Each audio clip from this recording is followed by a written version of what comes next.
C'est la première fois qu'il y a un dessin à la une du journal. Mais je me suis dit dans ma tête, je me suis dit, mais il est fou. Ça va péter. Et alors il était toujours en slip, jaune, avec les couilles qui dépassent.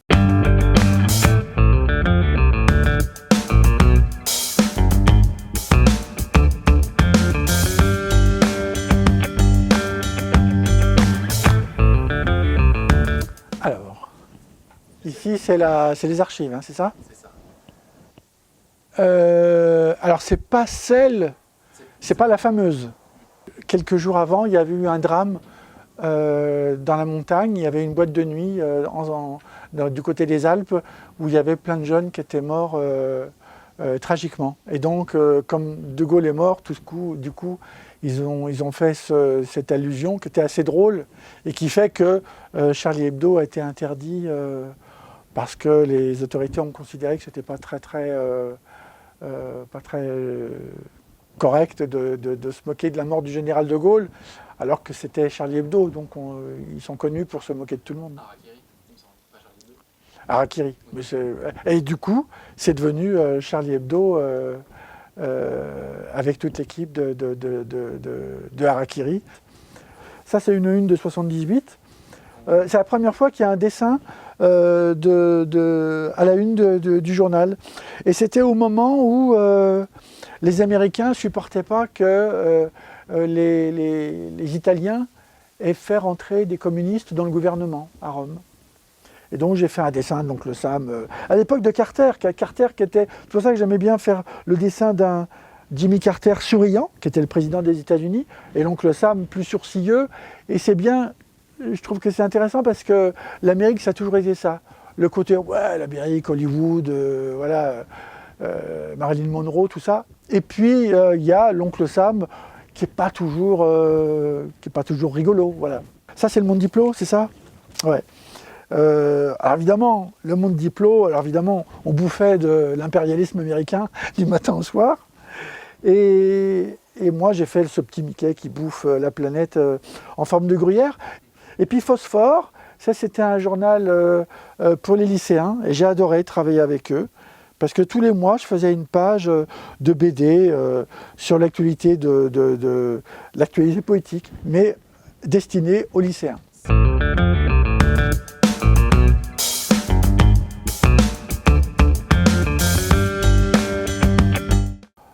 Un dessinateur de presse, il a une carte de presse, mais ce n'est pas un journaliste comme les autres, même si ça m'est arrivé qu'on me dise « Ah, mais vous êtes un éditorialiste » et ça me fait plaisir. Hein.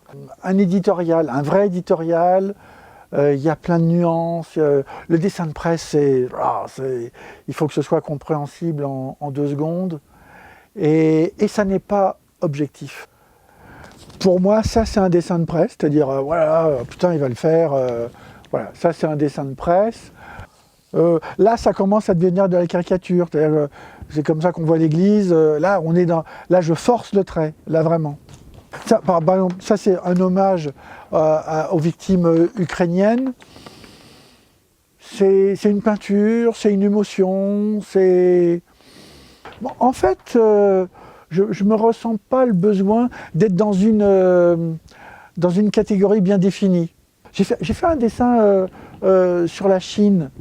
Alors j'ai commencé à griffonner, vous voyez. Je me suis dit, tiens, je vais faire un beau portrait du président chinois.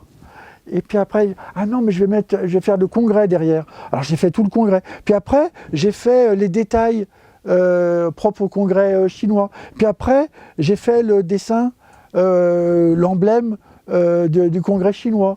Puis après, je me dis, ah, mais je vais faire un gars avec une pancarte. Et puis après, je me dis, tiens, je vais faire un gars qui est en train de gueuler et qui dit un truc en chinois. Et il dit, ça manque de femmes, ça manque de jeunes. Parce qu'il n'y a pas une femme, il n'y a pas de jeunes dans tout le congrès. Bon. Et puis après, ah oui, mais je vais faire 2 petites souris, dont une qui parle chinois d'ailleurs, et puis qui dit, non, non, en plus, ça manque aussi de démocratie. Voilà. Et je ne vous dis pas que je suis sûr de mon coup à chaque fois, mais c'est une conversation entre mes doigts, mes crayons, mes feutres, mon papier, mon ordinateur et ce que je vois sur l'écran.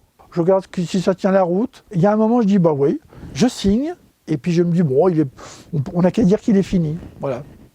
Alors moi, quand j'étais petit, j'étais dingue de Tintin.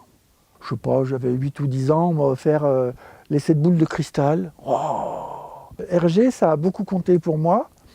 Et puis après, quand j'étais adolescent, j'ai découvert Harakiri, Charlie Hebdo. Et c'est là que Reiser, pour moi, et d'ailleurs, c'est drôle parce que Reiser, il est mort comme Hergé en 1983. Et du coup, à la une du Monde, j'ai eu le droit de faire un dessin hommage à Reiser et hommage à Hergé. Et donc j'ai fait Tintin. Il accueille le gros dégueulasse. Je ne sais pas si vous savez qui est gros dégueulasse. C'était un mec qui était toujours en slip et qui se masturbait devant son miroir dans sa salle de bain. Et à chaque fois qu'il éjaculait, il gueulait Broadway. Un délire. Aujourd'hui, un mec qui dessine comme ça, il va en tôle tout de suite. Hein. Et alors, il était toujours en slip, jaune, avec les couilles qui dépassent. Et donc, mon grand combat, ça a été de rendre hommage à Hergé. C'était facile, Tintin qui accueille gros dégueulasse sur un nuage dans le ciel. Et donc, mon combat, c'était de faire publier une couille qui dépasse d'un slip à la une du Monde, en 83. Petite bataille de l'époque, mais c'est passé. Je me suis jamais empêché de faire passer une opinion à laquelle je tiens. Quand je tiens à une opinion, et j'ai eu la chance de rencontrer beaucoup de directeurs, beaucoup de journalistes et de rédacteurs en chef, même quand on n'était pas d'accord, ils m'ont toujours laissé passer. Alors évidemment, quand au Monde, je faisais un dessin contre la burqa, je voyais bien qu'il y avait la moitié du journal qui n'était pas forcément d'accord avec moi. Alors au lieu d'en faire 10 dans le mois, j'en faisais 3 ou 5. C'est un combat. Et d'ailleurs, quand j'ai fait ce dessin-là, parmi les brouillons, parce que j'ai toujours proposé les brouillons au rédacteur en chef, il y avait celui-là. Et je m'en souviens, il s'appelait Franck, qui était le rédacteur en chef le samedi. Il était tout seul. Il me dit, bon, on va choisir celui-là. Mais je me suis dit dans ma tête, mais il est fou. Ça va péter. Pensez bien que l'église a fait un sursaut. L'archevêque de Paris a gueulé. Et tout le monde a gueulé.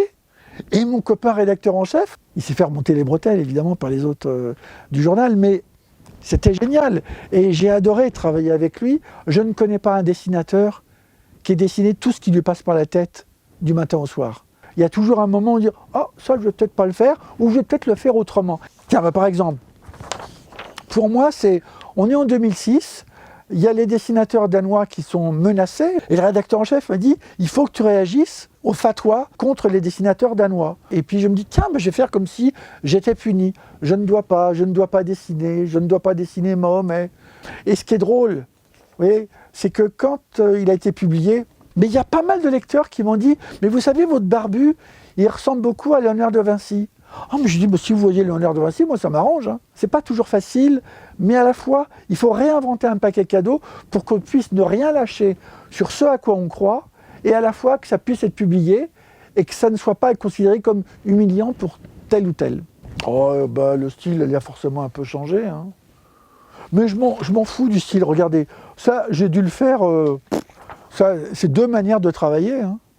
En fait, le style, ça vient tout seul. Mon problème, c'est d'être à la hauteur de ce qu'attendent les lecteurs du journal. Je ne crois pas qu'il y ait de sujets interdits. Je pense qu'il y a des sujets casse-gueule. Il ne faut rien lâcher quand on croit à quelque chose. Voilà, ça c'est un dessin casse-gueule. Je voulais faire quelque chose sur le salafisme. Et je me suis dit, tiens, je vais faire le salafisme, qui n'est pas vraiment très tolérant. Puis je vais faire comme si c'était un paquet de cigarettes. Nuit gravement à la laïcité. Il faut être capable de dire, oui, on va respecter les religions en France, ça me paraît normal, mais la laïcité, c'est aussi de dire, il y a aussi la République, il y a le bleu, blanc, rouge, il y a liberté, égalité, fraternité. Quand on fait un dessin comme ça, il faut savoir où on met les pieds, et il ne faut rien lâcher. Alors ça m'intéresserait. Vous, qu'est-ce que vous en pensez? Moi, je la trouve géniale. C'est là, c'est une époque très compliquée. Je crois que c'est un Australien qui l'avait dessiné. Mais donc, il y a des gens aujourd'hui qu'on peut dessiner grotesque en colère, et d'autres qu'on ne peut pas dessiner grotesque en colère. New York Times, il a réglé le problème, il n'y a plus de dessin. C'est-à-dire que les peurs se sont installées. Aujourd'hui, les incompréhensions sont telles qu'on est obligé, on passe son temps à se justifier devant des gens qui des fois ne comprennent pas ou font semblant de ne pas comprendre. Pour le moment, on est dans le repli sur soi et il y a un macartisme qui fait que le dessin dont vous m'avez parlé, le macartisme fait que ce dessinateur, il est mort. Mais il y a ceux qui sont assassinés, qui sont vraiment morts, et puis il y a ceux qui ont disparu des radars et que moi je défends au travers d'une association qui s'appelle Cartooning for Peace, que j'ai créée avec Kofi Annan. Donc c'est un combat, il faut s'expliquer. C'est pour ça qu'il faut réunir des dessinateurs, des chrétiens, des juifs, des musulmans. Il y a une telle liberté entre les dessinatrices, dessinateurs, qui font que ça n'a rien à voir avec les réseaux sociaux et on se dit tout ce qui nous passe par la tête et on est d'accord sur rien, sauf le débat.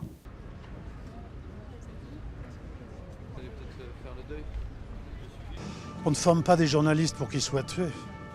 On ne les forme pas pour qu'ils servent de boucherie à canon pour des gens qui n'ont rien à faire de la liberté. Donc voilà, il faut venir au moins le dire et au moins le manifester.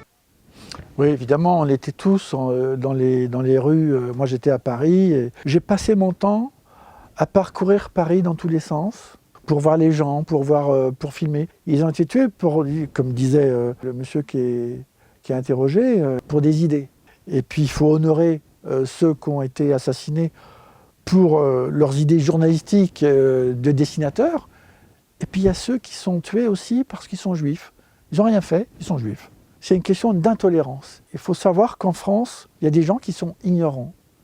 Et il faut tout reprendre. Le journal de demain doit avoir une partie culturelle très importante.